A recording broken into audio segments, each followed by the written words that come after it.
Hey guys, what's up? It's David for Tech Bytes, and today we're going to be talking about the ALIENWARE AW3418DW. Man, that's a mouthful. This premium ultra-wide gaming monitor boasts many features that people have been wanting for quite some time now. An ultra-wide monitor that didn't sacrifice on high refresh rate or high resolution. Thankfully, the guys over at ALIENWARE had delivered a beautiful product, so let's go check it out now. Featuring an aggressive but incredibly immersive 1900R curve, this monitor will quickly connect you into whatever game you're playing. Sporting a 3440 by 1440 resolution and a refresh rate that overclocks to 120Hz, this monitor is an absolute monster for gaming. The wide angle makes you feel much more drawn in and gives you such a great advantage, especially in games like PUBG and Battlefield 1. And since this monitor also features NVIDIA G-Sync, which for some reason the sticker came upside down on my monitor, there is virtually no screen tearing and games run incredibly smooth. Productivity feels amazing on this monitor and provides apps like Premiere Pro and After Effects with a large amount of workflow, which editors like myself greatly appreciate. ALIENWARE has created a beautiful monitor with a premium silver finish and wonderfully thin bezels. It also includes some well-designed and well-placed RGB strips on the back of the monitor, along with a touch-sensitive RGB light underneath the monitor. These RGB strips can be set to whatever color you'd like in the OSD menu, or they can be set to spectrum mode, in which they will cycle through the colors of the RGB spectrum. This monitor also features a 130mm height adjustable stand with a -5 to 25 degree tilt and a -20 to 20 degree swivel. It features a 100mm VESA mount option, which some people say that you lose the RGB features, but I have found that to not be the case. Unboxing this monitor was an absolute joy. There's no tape or glue or anything to struggle with to try and get it open. Unfortunately, the box did get torn and bent during shipping.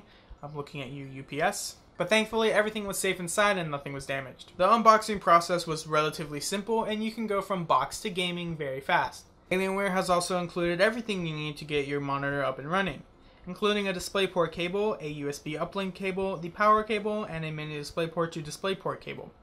It also comes with a plastic I/O cover for the back, which in my opinion is the only negative thing about this monitor, because you pay so much for a premium feeling monitor and you get this plastic I/O cover. Kind of a disappointment. Unfortunately, the monitor does not have any built-in speakers, but does include a line and headphone output. Along with those ports, it has a variety of I/O, including HDMI, DisplayPort, 4 USB 3.0 slots, one of which supports power charging, and a USB upstream cable.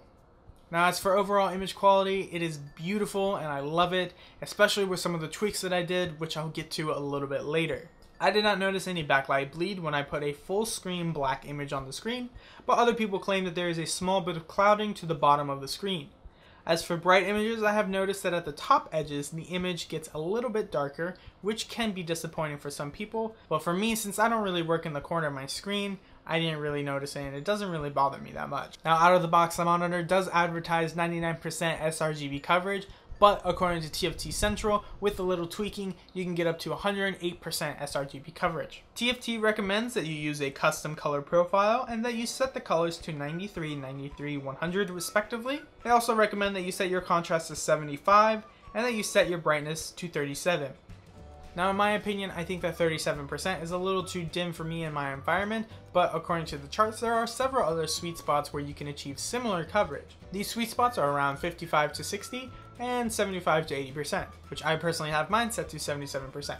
TFT also recommends, along with these settings, that you load in a custom ICC profile to further color correct your monitor. After all these tweaks, I think my games looked richer, and the colors were a little bit more accurate for video editing, which I prefer. Now, this monitor retails for $14.99, but Dell often has sales on this monitor for about $11.49, which I don't think is too bad of a price considering other ultra-wides are about $1,000 as well, but don't have the features that this one does. Also, the new 200Hz HDR ultra-wides from Acer and Asus haven't even been released yet. There's been no new updates on them, and on top of that, when they do come out, it's expected that they'll be around $2,000 or more, which puts it out of budget for a lot of people. So in my opinion, I think this is a perfect monitor for gaming and doubles as a really good productivity monitor. So if you're in the market for something like that, then I think you should consider this monitor. Anyway guys, thank you so much for watching. If you guys have any questions, leave them down in the comments below and I'll try to get back to you as fast as possible. If you like this content, please subscribe because I'll be putting out new content weekly. And guys, before you X out on the tab and get rid of me forever, if you guys like the video, please drop a like because it'll really help the channel grow and really help me put out new content for you guys. Anyways guys, thank you so much for watching. I hope you guys have a great day and I'll see you next time.